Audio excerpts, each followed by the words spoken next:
말씀과 함께 걷는다. 마르코복음서 7번째. 사랑이 최고입니다. 그리스도교는 사랑의 종교이다. 아니, 그보다는 세상 어느 종교보다 사랑을 강조한다고 단정해도 좋을 법하다. 그런데 말이 쉬워 사랑이지 이를 실제 삶에 적용하기란 여간 어려운 것이 아니다. 예컨대 프랑스 혁명에서 기치로 내건 모든 사람을 평등하게 사랑한다는 뜻의 밖에는 어떠한가. 혁명 때는 어쨌는지 몰라도 오늘날 이는 허무한 말로 들리기 십상이다. 세계 시민을 자처하는 유엔 사무총장이라면 혹시 가능할까? 일개 시민에게는 먼 나라 이야기로 들리기 때문이다. 박계의 적극적인 표현을 전 인류에 대한 사랑이라고 말할 때 말이다. 세계 시민이 아닌 바엔 이웃부터 사랑하면 될 게 아니냐는 후속 질문이 가능한데 이 역시 단순하지 않다. 가족임에도 불구하고 고부간의 갈등이라든지 유산 문제로 원수가 된 형제가 얼마나 많은가. 추상적이긴 마찬가지이다. 거기에다 나라사랑, 지구사랑, 환경사랑 등으로 개념을 확대시키면 더더욱 사랑이라는 말이 낯설어진다.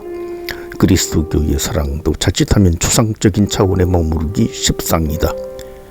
이런 때는 사랑의 원조격인 예수님의 말씀을 들어보는 게 상책이다. 예수님의 생의 마지막 일주일은 극적이었다. 나귀를 타고 시민들의 뜨거운 환영을 받으며 예루살렘에 입성한 그분은 곧바로 성전에서 환전상들이 탁자와 비둘기 장수들의 의자를 둘러 엎고 하느님의 집을 강도의 소굴로 만들었다고 꾸짖었다. 때는 마침 파스카 축제 기간이라 예수님은 예루살렘 근교 베타니아에 기거하면서 매일 아침 예루살렘으로 향했다.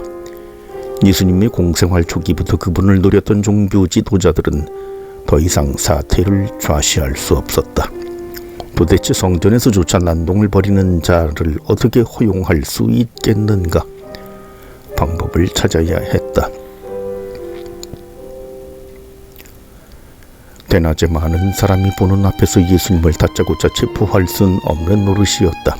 명실공히 메시아 칭호를 받으면서 예루살렘에 입성한 인물이었으니 먼저 그럴듯한 이유를 만들어 예수님의 명성에 흠집을 내야 했다. 확실한 방법은 종교적, 사회적, 정치적으로 민감한 질문을 제기하고 답을 듣는 것이었다. 그 대답 중에 틀림없이 약점이 잡힐 테고 이 상황을 목격한 군중은 예수님에게서 등을 돌릴 것이다. 그리고 나서 체포 처단하면 된다. 예수님에게 공개적인 질문을 던질 사람들이 나타난다. 그들은 예수님이 무엇을 믿고 이렇게 나서는지, 그분의 권한을 문제 삼았고 황제에게 세금을 내는 문제를 제기했으며 바리사이와 사두가이를 가르는 논쟁의 대척점인 부활신앙을 빌밀 삼았고 메시아의 전통성에 시비를 걸었으며 이번 호의 주제이기도 한 율법의 최고 계명을 가려내보라 했다.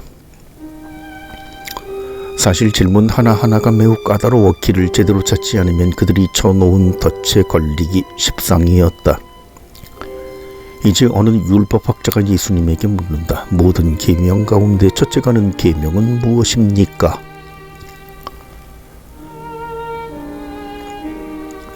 첫째는 이것이다. 이스라엘아 들어라.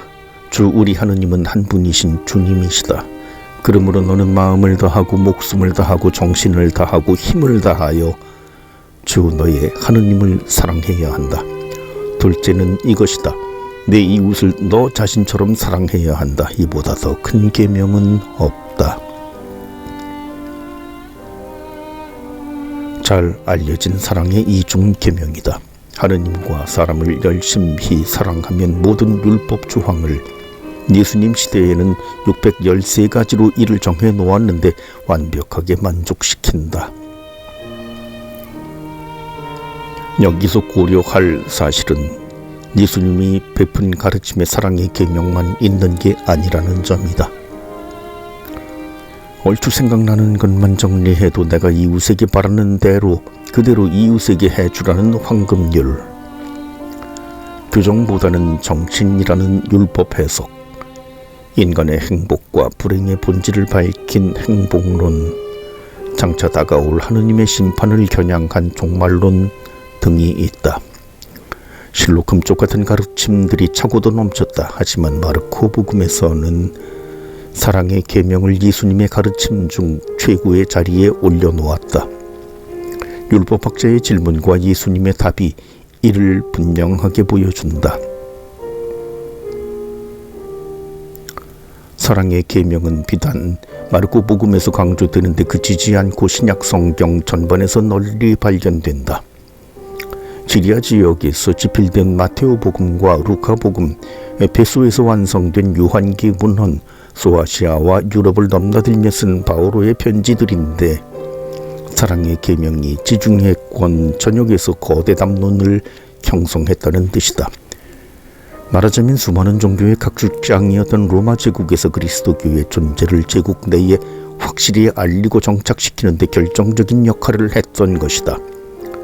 거기에 사랑에 대한 의미 추구 과정이 그리스도교가 유다교식 표상에서 벗어나 세계화의 길을 걷게 만드는 전기가 됐다는 사실도 기억할 만하다. 마음을 다하고 생각을 다하고 힘을 다하여 그분을 사랑하는 것과 이웃을 자기 자신처럼 사랑하는 것이 모든 번제물과 희생제물보다 낫습니다. 유다교는 신앙행위의 중심에 제사를 배치시켰다. 예루살렘 성전 순례와 번제물과 희생제물을 제단에 바쳐 자신의 변함없는 하느님 공경을 다짐하는 게 유다인의 의무였다. 기원 후 70년의 로마군의 성전 파괴로 더 이상 순례의 의무를 이행할 수 없게 된 후 지금까지도 유다인들은 통곡의 벽 앞에서 기도를 하고 있다. 언젠가 이 자리에 성전이 다시 세워질 날을 기대하며 사랑의 계명은 그리스도교가 세계화되는 초석이었다. 유다교와 구별되는 종교로서 그리스도교의 확산의 결정적 역할을 담당했던 것이다. 마르코 복음의 위대한 면은 바로 여기서 발견된다. 예수님의 가르침 중에 사랑을 최고의 자리에 놓아 그리스도인이라면 누구라도 신앙으로서 자비심을 느껴 당당하게 세계를 상대할 수 있게 만들었다.